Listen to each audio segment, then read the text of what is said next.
présent, votre séquence Histoire, c'est l'une des confréries musulmanes les plus répandues au Sahel, la Tidjaniya. À l'heure où les intégrismes religieux envahissent cette région, cette branche soufie demeure moins médiatisée. Elle est pourtant bien présente au Mali, au Sénégal, au Maroc ou encore en Algérie. Cette confrérie prône un islam à contre-courant des conservatismes et du radicalisme.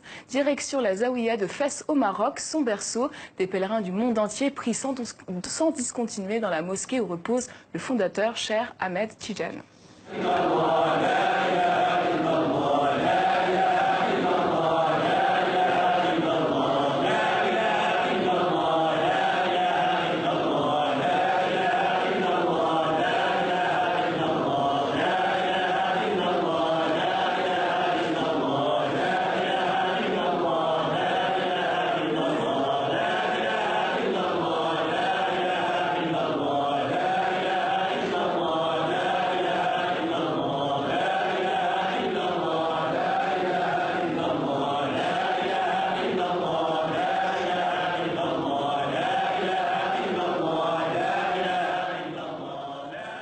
Avec nous, Slimane Zeguidour, qui s'est penché sur la question de Tidjaniya. Bonsoir Slimane. Bonsoir. Alors expliquez-nous, c'est quoi la Tidjaniya?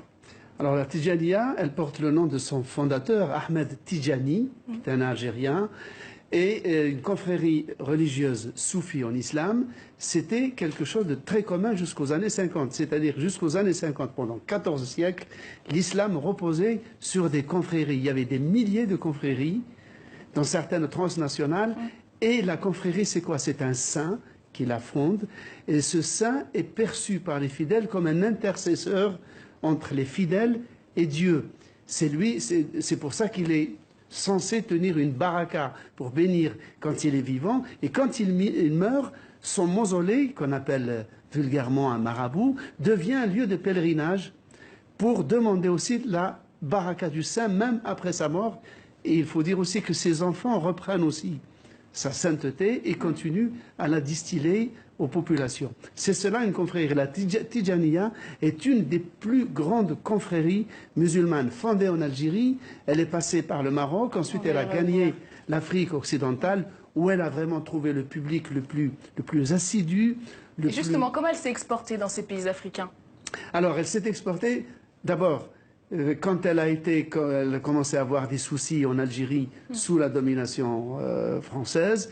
Une partie s'est exilée au Maroc, à Fès, parce que Fès, avec la grande et prestigieuse médersa de Fès, c'était déjà un centre de formation. Et à partir du Maroc, elle a suivi la route des caravanes qui descendaient par l'Afrique occidentale jusqu'au fleuve Sénégal. C'est la voie royale depuis l'Antiquité pour le commerce de toutes sortes de choses, y compris des idées.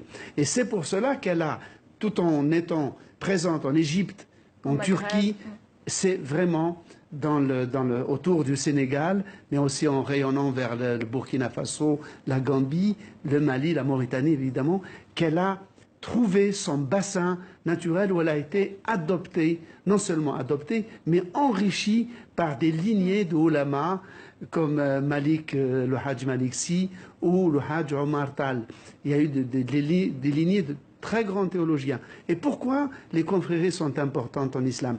Parce que la confrérie, c'est quoi? C'est l'islam qui est né dans le désert arabe, qui arrive à s'adapter aux mœurs, au climat d'une région donnée. Et donc il prend les couleurs, il s'acclimate, il prend les couleurs du terroir. Il devient un islam local tout en restant universel. Et c'est cet islam-là qu'à partir des années 50, le salafisme a commencé à homogénéiser et à en abraser toutes les couleurs et pour le réduire à quelque chose d'immatériel presque. Et il y a aussi cette romance célèbre pendant la colonisation. Une aventurière française s'est mariée avec un des chers de la Tidjaniya. Oui, avec un des fils, un des enfants de Ahmed Tidjani, le fondateur dans la ville de Laghouat en Algérie. Effectivement, il l'a rencontré en France où il était plus ou moins en exil. Ils sont tombés amoureux. Ils sont revenus à Laghouat, très exactement à Ain Madi, qui est le berceau historique de la confrérie. Et elle est devenue une maraboute. Elle était considérée que c'est comme si c'était la sainteté dont avait hérité son mari, s'était répandue sur elle et elle était vénérée. Elle a créé des hospices, des écoles, des orphelinats.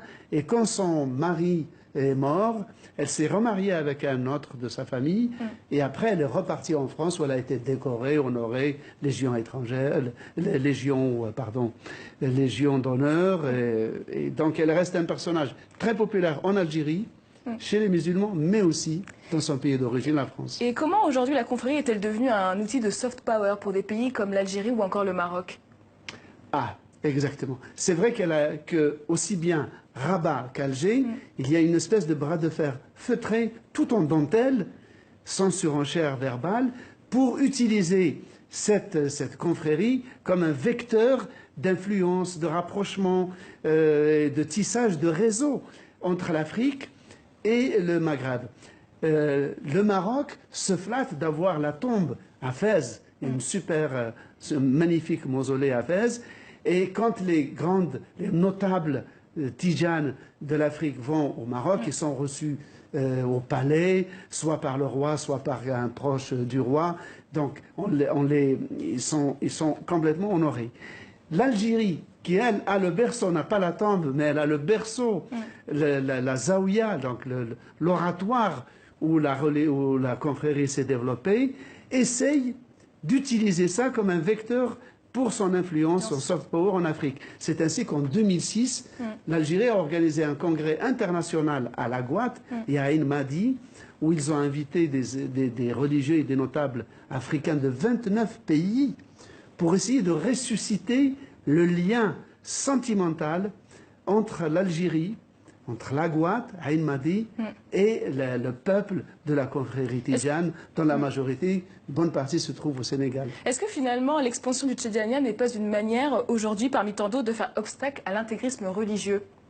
Oui, comme je le disais tout à l'heure, l'islam des confréries est un islam ludique, est un islam qui est enraciné dans la culture populaire, dans les danses, dans la musique, dans le folklore, dans la mixité, non seulement hommes-femmes, mais mixité musulmans, non-musulmans. Toutes ces habitudes, tout ce folklore, ce côté naturaliste, fêtard, il suffit de voir les moussem, par exemple, au Maroc, ou les pèlerinages à Tiwawan, au Sénégal, qui est la capitale mondiale des Tidjanes, pour voir un islam débonnaire, coloré et ouvert. Merci beaucoup, Slimane, pour votre éclairage.